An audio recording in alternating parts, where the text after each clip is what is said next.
வணக்கம் நண்பர்களே, உங்களிடம் பேசிக்கொண்டிருப்பது உங்கள் நவகிரகம் திறன் செல்வம்.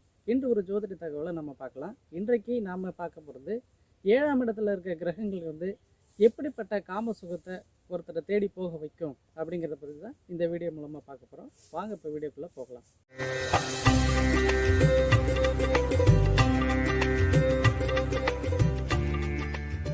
ஜோதிடத்தை நமக்கு கொடுத்து விட்டு சென்ற நம்மளுடைய முன்னோர்கள் பார்த்தீங்கன்னாக்கா ஒருவருடைய ஜாதகத்தை வச்சு அவர்கள் கொடுத்த விதிகளை வச்சு நம்ம பலன்களை எடுத்து அவங்களுக்கு ஒரு நல்வழி காட்ட முடியும் அப்படிங்கிற நோக்கத்தில் தான் நமக்கு கொடுத்துட்டு போயிருக்காங்க. அப்படி நாம் ஜாதகம் பார்க்கும்போது ஒவ்வொரு பாவத்துக்கும் இந்தந்த கிரகங்கள் இப்படி இப்படி இருந்தால் இந்த மாதிரி பலன் இருக்கும் அப்படின்னு நம்ம எடுத்து நம்ம ஜாதகர்களுக்கு சொல்வது வழக்கம். அவங்களும் அதில் பொருந்துறது பொருந்தாது இதெல்லாம் நமக்கு ஃபீட்பேக் கொடுப்பாங்க. அதை வச்சுக்கிட்டு நம்ம அடுத்தடுத்த ஜாதகங்களை நம்ம பார்க்குறது வழக்கம்.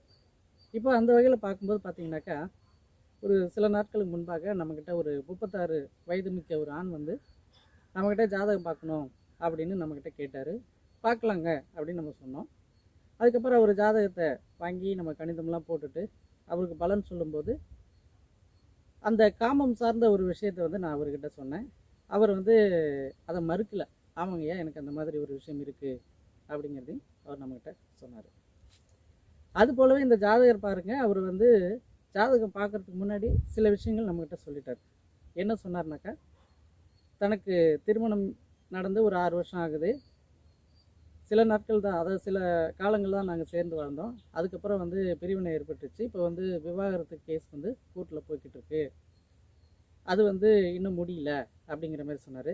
அது போலவே என்ன சொன்னார்னா, எனக்கு தற்சமயம் வேலை இழப்பு ஏற்பட்டிருக்கு.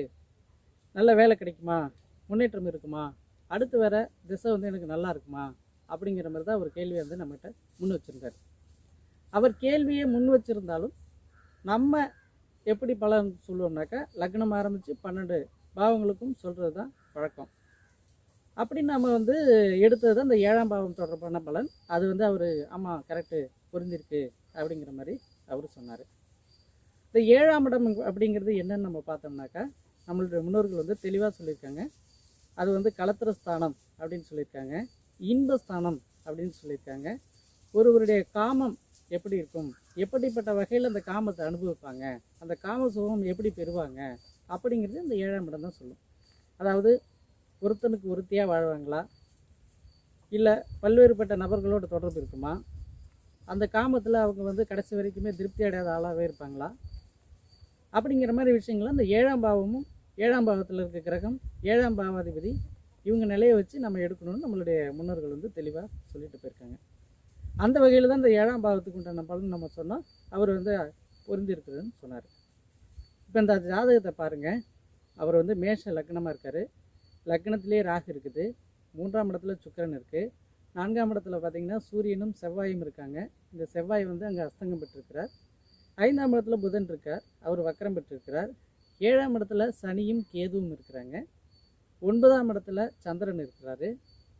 10ஆம் இடத்துல குரு இருக்கிறார். 11ஆம் இடத்துல மாந்தி இருக்கிறார். இப்போ இந்த ஜாதகத்தில் பார்த்தீங்கன்னாக்கா குருவும் நீச்சமாக இருக்கிறாரு, செவ்வாயும் நீச்சமாக இருக்கிறார். ஆனால் இங்கே நீச்ச பங்கம் ஏற்பட்டிருக்கு.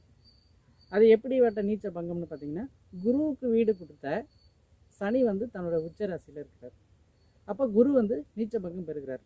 ஒரு ஜாதகத்தில் ஒரு கிரகம் நீச்ச பங்கம் ஆனாலே மற்ற கிரகங்களும் நீச்ச பங்கம் ஆகும் அப்படின்னு ஒரு விதி இருக்குது. அந்த வகையில் பார்க்கும்போதும் இந்த செவ்வாய் நீச்ச பங்கமாகிறாரு. இருந்தாலும் அங்கே அந்த அஸ்தங்கம் பெற்ற அந்த ஒரு குறையும் இவருக்கு இருக்கத்தான் செய்யுது. இப்போ இவருக்கு பார்த்தீங்கன்னாக்கா செவ்வாய் திசையில் புதன் புக்தி போய்கிட்டு இருக்கு. இந்த வேலை இழப்பு பார்த்திங்கன்னா இவருக்கு புதன் புக்தியில் தான் ஏற்பட்டிருக்கு. இப்போ இவருக்கு நாம் அப்படியே ஒவ்வொரு பாவமாக பலன் சொல்லிட்டு வரும்போது இந்த 7ஆம் பாவம் சம்மந்தப்பட்ட பலன் என்ன சொன்னோம்னாக்கா, அவர் ஏற்கனவே திருமணமாகி சில காலங்கள் வாழ்ந்து டைவர்ஸ் கேஸ் போயிட்டுருக்கு, பிரிஞ்சிருக்கோங்கிறத நம்மகிட்ட முன்னாடியே சொல்லிட்டாரு. இருந்தாலும் அவர் சொல்லிட்டாருன்னு நம்ம இல்லாமல் அந்த 7ஆம் பாவப்பட்ட சம்மந்தப்பட்ட பலனையும் சொல்ல வேண்டியது நமக்கு கடமை. அப்போ அங்கே பாருங்கள், இந்த 7ஆம் இடத்துல சனியும் கேதுவும் சேர்ந்துருக்கு. அந்த 7ஆம் பாவாதிபதி சுக்கிரன் பாருங்கள் 3ஆம் இடத்துல இருக்கிறார். சுக்கிரனுக்கு 3ஆம் இடம் முழுமையான மறைவு ஸ்தானம், அவர் மறைஞ்சிருக்கிறார். 3ஆம் இடம் வீரியஸ்தானமாக வருது. காமத்தை, அதாவது காமத்தை சொல்லக்கூடிய இடம் இந்த 3, 7, 11. அப்போ அந்த காமத்தை சொல்லக்கூடிய அந்த இடத்துல போய் இந்த 7 குடையவர் அங்கே உட்காந்துட்டாரு. அவர் தான் இன்பக்காரகனும் வராரு. யார்? சுக்கிரன் தான் வந்து இந்த இன்பக்காரகனாக வராரு, அந்த ஸ்தானாதிபதியும் வராரு. இந்த 7ல் இருக்கிற சனியும் கேதுவும் எப்படிப்பட்ட பலனை கொடுக்கும்னு நம்மளுடைய முன்னோர்கள் வந்து சொல்லியிருக்கிறாங்கனாக்கா, அவங்களுக்கு வந்து அதாவது தன்னை விட வயதில் மூத்தவங்க, கைம்பெண், இவங்க கூட வந்து அவங்களுக்கு உறவு ஏற்படும், இல்லை அவங்கள கல்யாணம் பண்ணிட்டு வாழ்வாங்க அப்படிங்கிற மாதிரி ஒரு விதி வந்து சொல்லப்பட்டிருக்கு. இதை ஊர்ஜிதப்படுத்துகிற விதமாக இந்த 7ஆம் பாவாதிபதி சுக்கிரனும் பார்த்தீங்கன்னா 3ஆம் இடத்துல மறைகிறாரு. கூடவே அது சந்திரனுக்கு 7ஆம் இடமாகவும் வருது. சந்திரனுக்கு 7ஆம் இடத்துல சுக்கிரன் இருந்தாக்கா இந்த மாதிரி அமைப்புகளையும் கொடுக்குங்கிறதும் நம்ம அனுபவ ரீதியாக பார்க்குற விஷயம்தான். சரி, இதெல்லாம் வந்து இப்போ 36 வயசு, இப்போ சமீப காலமாக தான் இவர் ஏற்பட்டிருக்குன்னு இதை சொல்லியிருக்கிறார். இவ்வளோ காலமாக ஏற்படாமல் ஏன் திடீர்னு இப்போ வந்து ஏற்பட்டுச்சு அப்படின்னு நம்ம பார்க்கும்போது, இந்த லக்ன அதிபதியான செவ்வாய் பார்த்தீங்கன்னா நீச்ச பங்கமாகி அவர் தசை இப்போ தான் நடக்குது. அவர் எங்கே இருக்கிறாருன்னு பாருங்கள், ஒழுக்க ஸ்தானத்தில் இருக்கிறார். 4ஆம் இடம் வந்து ஒவ்வொருத்தருடைய ஒழுக்கத்தை சொல்லக்கூடிய ஸ்தானம். அப்போ அந்த செவ்வாய் நீச்ச பங்கமாகி இருக்கிறதுனால தைரியமாக இந்த மாதிரி ஏதாவது நம்ம பண்ணலாம் அப்படிங்கிற ஒரு எண்ணத்தை அந்த செவ்வாய் கொடுக்குது. சரி, குரு பார்வை இருக்குதே, அது எதுவும் தடுக்காதா அப்படின்னு பார்த்தீங்கன்னா, குரு பார்வை இருக்குது. இவர் நிறைய பேர்கிட்ட தொடர்பு இல்லை, ஒருத்தர்கிட்ட தொடர்பில் இருக்கிறாரு. அது வந்து வெளியில் தெரியாதபடி ரகசியமாக இருக்கிறபடி இந்த குரு வந்து பார்த்துக்கிறார். இந்த குரு பார்வையோட பலன் வந்து அதுதான் அங்கே நடக்குது. அப்போ இதை நாம் வந்து இவர்கிட்ட சொன்னோம். அவர் வந்து அதை மறுக்கலை. ஆமாம், எனக்கு இருக்குது, ஒரு கைம்பெண் தான், அவங்க என்னை விட வயதில் மூத்தவங்க தான், தொடர்பு இருக்குது.